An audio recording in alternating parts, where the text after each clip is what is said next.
দ্বিতীয় বিশ্বযুদ্ধের পর এই প্রথমবার কোনো মার্কিন সাবমেরিন থেকে ছোড়া টর্পেডো সরাসরি যুদ্ধ পরিস্থিতিতে একটি যুদ্ধ জাহাজকে আঘাত করেছে। এই হামলায় ডুবে গেছে ইরানের ফ্রিগেট IRIS দিনা। ঘটনাটি ঘটেছে ভারত মহাসাগরে শ্রীলঙ্কার কাছাকাছি সমুদ্র সীমায়।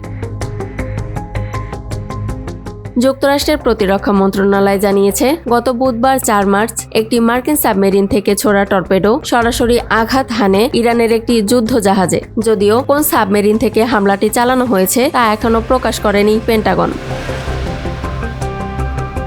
মার্কিন সংবাদ মাধ্যম দ্য নিউ ইয়র্ক টাইমসের প্রতিবেদনে বলা হয়েছে, হামলার পর পেন্টাগন একটি ভিডিও প্রকাশ করে যেখানে দেখা যায় জাহাজটির পেছনের অংশের নিচে শক্তিশালী বিস্ফোরণ ঘটছে। টর্পেডোর বিস্ফোরণের পর বিশাল পরিমাণ পানি শূন্যে উঠে যায় এবং মুহূর্তের মধ্যেই জাহাজটির কাঠামো ভেঙে পড়তে শুরু করে। এই বিস্ফোরণের ধাক্কায় অল্প সময়ের মধ্যেই ডুবে যায় ইরানের ফ্রিগেট IRIS দিনা।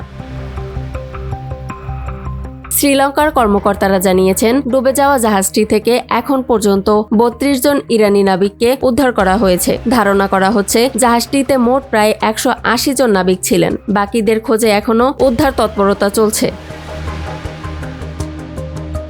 বিশ্লেষকরা বলছেন, এই ঘটনা শুধু একটি সামরিক হামলা নয়, বরং বৈশ্বিক সামরিক উত্তেজনার নতুন একটি অধ্যায়ের ইঙ্গিত হতে পারে। মধ্যপ্রাচ্য ও ভারত মহাসাগরীয় অঞ্চলের নিরাপত্তা পরিস্থিতি এখন কোন দিকে যায় সেটাই দেখার অপেক্ষা। ইয়ামনি, নিউজ ডেস্ক, নিউজ 24 ঘন্টা।